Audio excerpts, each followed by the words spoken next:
Good morning. Have a nice day. जब मैं PhD करना शुरू किया तो हमारे प्रोफेसर साहब ने एक सूत्र बताया कि भैया अपनी रिसर्च के वास्ते आपको बाहर से कुछ नहीं मिलेगा, किताबों में ही ढूंढो।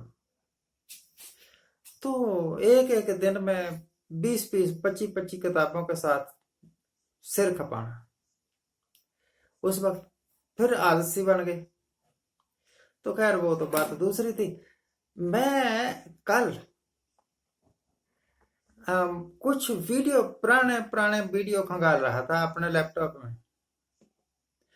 तो 2014 के आसपास का एक वो वीडियो मेरे हाथ आया जिसमें मोदी साहब ने ये नहीं कहा था कभी कि मैं 15-15 लाख रुपए दे दूंगा।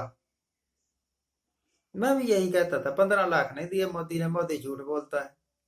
मोदी ने ये कहा था कि अगर वो सारा धन जो स्विस बैंकों में है हिंदुस्तान में आ जाए तो वो धन इतना ज्यादा है कि अगर बांटना शुरू करें तो एक एक हिंदुस्तानी को 10-15 लाख तो वैसे ही मिल जाए, ये कहा था। तो उसमें ये कोई वायदा नहीं किया गया था कि धन आएगा तो मैं दे ही दूंगा।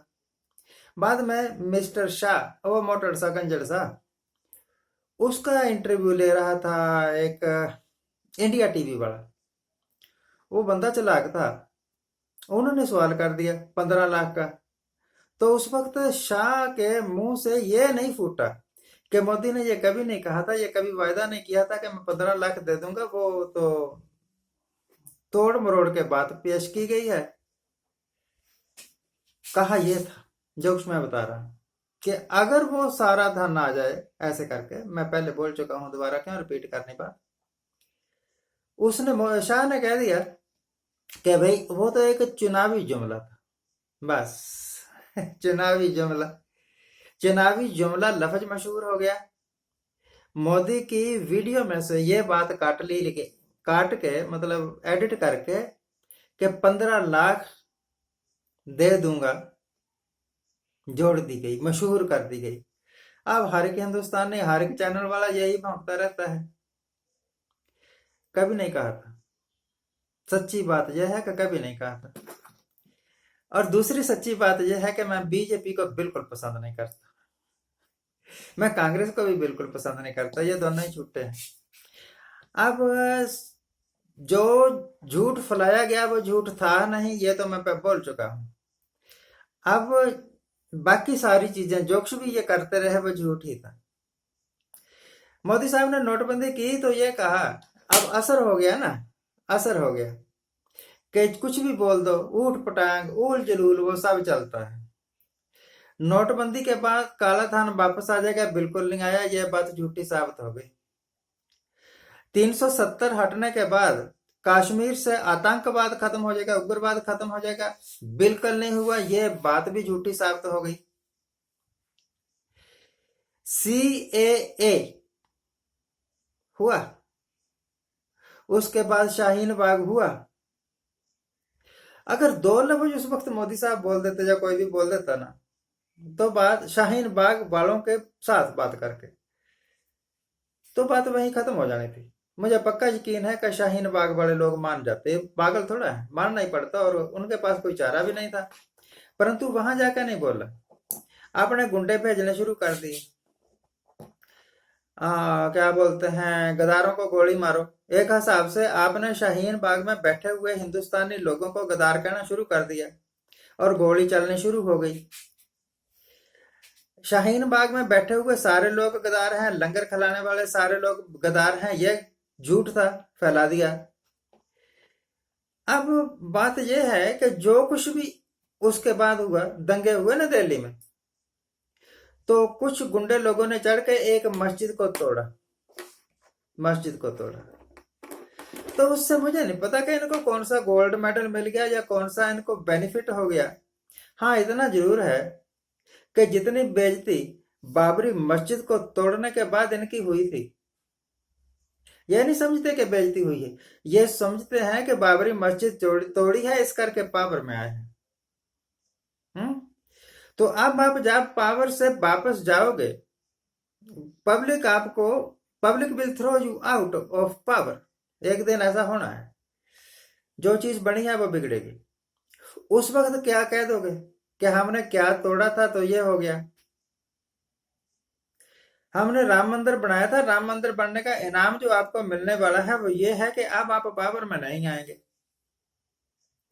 ये मंदिर की, ये मस्जिद तोड़ने की, ये उल जुल बातें मैं आपको क्यों बता रहा हूँ? इस करके बता रहा हूँ कि कल मैंने एक वीडियो देखा, पाकिस्तान का था। पाकिस्तान के एक सज्जन है, मिस्टर बाबा भुट्टो शाह। बाबा भुट्टो शाह क्रिश्चियन है। उन्होंने मुझे एक वीडियो भेजा था। वो जिस वक्त मैंने देखा तो मुझे अच्छा लगा। तो बाकी वो जो कुछ वहां पाकिस्तान में हुआ वो हिंदुस्तान में रोज ही होता रहता है। पाकिस्तान में कुछ लोगों ने मिलकर के एक मंदिर तोड़ा और ये कहा कि पाकिस्तान में मंदिर बन नहीं सकता, और मंदिर तोड़ दिया। फिर वहां पर नाचे लोग, फिर वहां पर अजान भी दे दी और अल्लाह खुश हो गया। अगर मंदिर तोड़ के अजान देने से अल्लाह खुश हो गया ना, बड़ी अच्छी बात है, दो चार और तोड़ दो, हमें कोई इतराज नहीं। परंतु एक बात समझ लो कि ये हरकतें आपकी बता रही हैं कि आप नैरो माइंडेड हैं। आपसे ब्रॉड माइंडेड है अमेरिका, आपसे ब्रॉड माइंडेड है यूनाइटेड किंगडम, आपसे ब्रॉड माइंडेड है कनाडा। मैं पहले बोल चुका हूं इनके बारे में। यहाँ हर एक धर्म को इजाजत है कि आप अपना इबादत खाना बना लो, जो कुछ भी बनाना, गुरुद्वारा मंदिर जो कुछ भी बनाना है बना लो, करो, हमें कोई इतराज नहीं। पर कट्टरता ना फैलाओ, देश को कुछ कंस्ट्रक्टिव दो। तो हिंदुस्तानियों, मस्जिद तोड़ के कुछ नहीं मिला। जो आपने अभी अभी दिल्ली में तोड़ी, CAA के दंगों के बाद, दंगों के दरमियान, कुछ नहीं मिला और मिलना भी कुछ नहीं। मैं पिछले 300 साल का इतिहास जिस वक्त फरोल के देखता हूं ना, 400 साल का, मैं देखता हूं कि अफगानिस्तान में कभी शांति नहीं रही। हमेशा वहां पर ना मार काट लगी ही रही। 47 के बाद पाकिस्तान में भी कभी शांति नहीं रही। एक दूसरे को पकड़ पकड़ के गद्दी से उतारने का ही जोर लगता रहा। अब खुशकिस्मती है पाकिस्तान की कि वहां पर इमरान खान आया और वहां पर शांति थी। वहां पर जो माइनॉरिटीज हैं वो भी खुश हैं। खुश खुश का मतलब है थोड़ा सेफ है। तो जो गुंडे लोग हैं पाकिस्तान में, वो कुछ ना कुछ ऐसा करते रहते हैं कि लगे कि इस्लाम के वाहक सिर्फ वो है। हिंदुस्तान में भी कुछ ना कुछ करते रहते हैं, कभी गाय के नाम पर, कभी गौ मांस के नाम पर, कभी मंदिर के नाम पर कुछ ना कुछ लिंचिंग कर दो। क्या श्री राम और मार दिया पीट पीट के।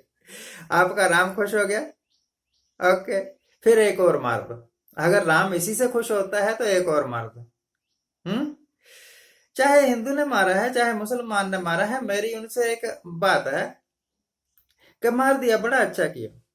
अगर आप सच्चे हिंदू हैं, अगर आप सच्चे मुसलमान हैं, तो आपके ऊपर अल्लाह की, वाहेगुरु की, परमात्मा की, राम की कृपा होनी चाहिए। जिन हाथों से आपने इनको मारा है उन्हीं हाथों से जिंदा करके बता दो। अगर आप 5 मिनट के लिए भी अपने मारे हुए आदमी को जिंदा कर सके तो मैं आपको मैसेंजर ऑफ गॉड समझ लूंगा और सारे धर्म सारी सोच, सारी बिलीफ्स त्याग दूंगा और आपको ही अपना धर्म गुरु मान लूंगा और मैं भी लोगों को मारा करूंगा। मैं का मतलब मेरे जैसे लोग। परंतु अगर नहीं कर सकते तो भगवान के बनाए हुए, गॉड के बनाए हुए इंसानों को या जानवरों को क्यों मार रहे हो? क्यों मार रहे हो? एक सच्चा मुसलमान, एक सच्चा हिंदू, एक सिख तो कभी करता नहीं, खैर क्रिश्चियन कभी किसी को नहीं मारता, कभी किसी को नहीं मारता। तो ये कट्टरता चाहे वो हिंदुस्तान में हो, चाहे पाकिस्तान में हो, या दुनिया के किसी भी देश में हो, बंद होनी चाहिए। इंसानियत को बढ़ावा दो, अपने नैरो माइंडेडनेस को बढ़ावा मत दो। आज के लिए इतना ही। आज जिनका जन्मदिन है उनको हैप्पी बर्थडे, आज जिनकी मैरिज एनिवर्सरी है उनको बहुत बहुत शुभकामनाएं। सदा सुखी रहिए, आनंद प्रसन्न रहिए। चलते चलते मैंने मोदी की बात को सच्चाई बताने के लिए प्रकट आपके सामने शेयर की है। मैं मोदी का भक्त नहीं हूं और मैं कांग्रेस का भी भक्त नहीं हूं। आप भी किसी के भक्त मत करिए बनिए। आपको अपनी मेहनत का फल मिलेगा, किसी की चमचागिरी का फल नहीं मिलेगा। Thank you very much. Thank you.